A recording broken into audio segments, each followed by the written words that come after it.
বৃহস্পতিবার সকাল থেকেই গোটা আকাশ জুড়ে ঘন কালো মেঘ, সঙ্গে ঝোড়ো হাওয়া ও ঝমঝমিয়ে দাপটের সঙ্গে বৃষ্টি।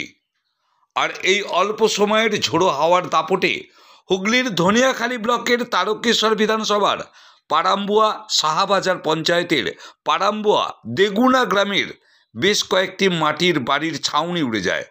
এই খবর পাওয়া মাত্রই পাড়াম্বুয়া সাহাবাজার পঞ্চায়েতের উপপ্রধান প্রসেনজিৎ কুমার ছুটে আসেন ওইসব অসহায় মানুষের পাশে। আপাতত অসহায় পরিবারের হাতে একটি করে ত্রিপল তিনি তুলে দেন। সেই সঙ্গে জানা যায় ধনিয়াখালী ব্লকের বিডিও আশ্বাস দিয়েছেন এই সকল অসহায় মানুষদের তিনি সাহায্য করবেন।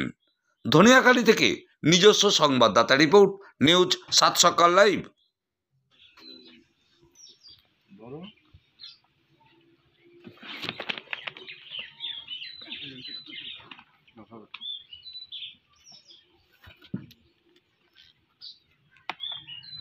আচ্ছা, এরকম ঘরের ক্ষয়ক্ষতিটা কিভাবে হলো একটু যদি বলেন।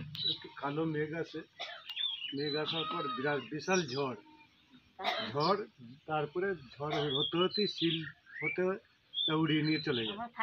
আমরা মাঠে ছিলাম, আলু ভাঙছিলাম। আচ্ছা, যখন ঝড়ে উড়িয়ে নিয়ে গেল তখন আপনারা বাড়িতে ছিলেন না? না না, আচ্ছা, বাড়িতে ছিলাম। এসে দেখলেন এরকম অবস্থা? তা আপনি কাকে প্রথম বললেন যে এরকম হয়ে গেছে? প্রধানকে বললাম। আচ্ছা আচ্ছা। তারপরে ঝড় দেওয়ার পর এসে দেখি সব উড়িয়ে নিয়ে চলে গেছে। আচ্ছা আচ্ছা, আপনারা তারপরেই সঙ্গে সঙ্গে মেম্বারকে জানালেন, খবর পেয়ে উপপ্রধান ছুটে এলো, তাই তো? আচ্ছা, উপপ্রধান সাহেব আপনি যদি কিছু বলেন এই ব্যাপারে। দেখুন, আজকে তো এই অবস্থা, হঠাৎ করে একটা মেঘ আসে, কালো মেঘ, তার সাথে সাথে ঝড় বৃষ্টি এবং শিলাবৃষ্টি।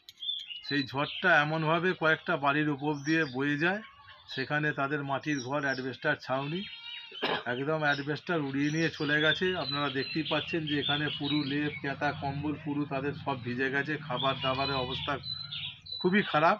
আমাকে আমার এই পাড়াম্বুয়া বুথের সদস্য আমাদের বাদল দত্ত খবর দেয়, সাথে সাথে আমি আসি, জল ছাড়ার পর বেরিয়ে আসি।